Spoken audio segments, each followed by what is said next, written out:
Hello दोस्तों, स्वागत है आपके अपने प्यारे यूट्यूब चैनल ट्रिपल एस ज्ञान में। आप अपने चैनल को लाइक, सब्सक्राइब और शेयर करें, क्योंकि आपका लाइक और सब्सक्राइब और शेयर ही हमारा मोटिवेशन है।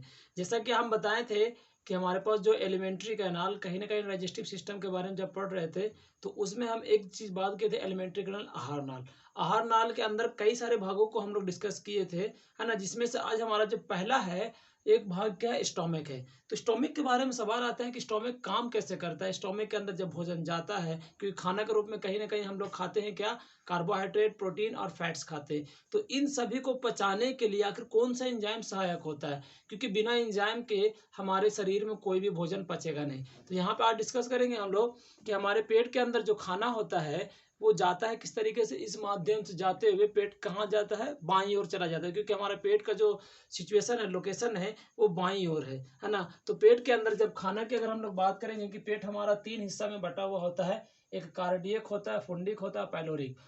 पेट का अगला हिस्सा जो होता है इसको हम लोग क्या बोलते हैं, कार्डियक। बीच वाले हिस्सा को हम लोग बोलते हैं फुंडिक। और पैलोरिक जो लास्ट वाला हिस्सा, जो यहाँ से फिर छोटी आंत में, स्मॉल इंटेस्टाइन में चला जाता है। स्टोमिक की बात की हम लोग कि खाना जो है यहाँ पे 4 से 5 घंटे अवेलेबल होता है। जब खाना 4 से 5 घंटे अवेलेबल होता है, तो कहीं ना कहीं और हमारे शरीर में एक चीज और, मतलब पेट के अंदर अगर बात किया जाए तो एक चीज और निर्माण करता है, HCl, है ना। पेट जो स्टोमक है वो HCl का निर्माण करता है।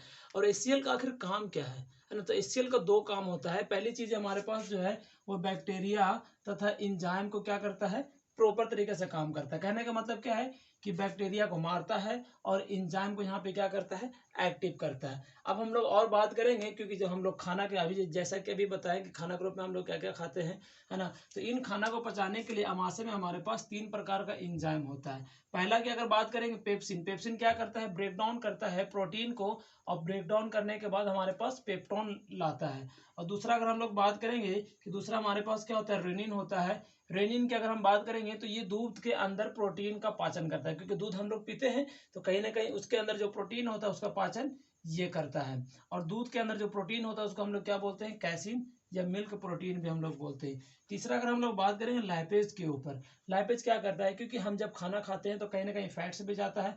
तो फैट्स को ब्रेक डाउन करने का काम कौन करता है, लाइपेज। और ये किस चीज में बदल देता है, फैटी एसिड या ग्लिसरॉल के ऊपर। अगर वीडियो अच्छा लगा हो तो ज़्यादा से ज़्यादा शेयर करें, लाइक करें, सब्सक्राइब करें।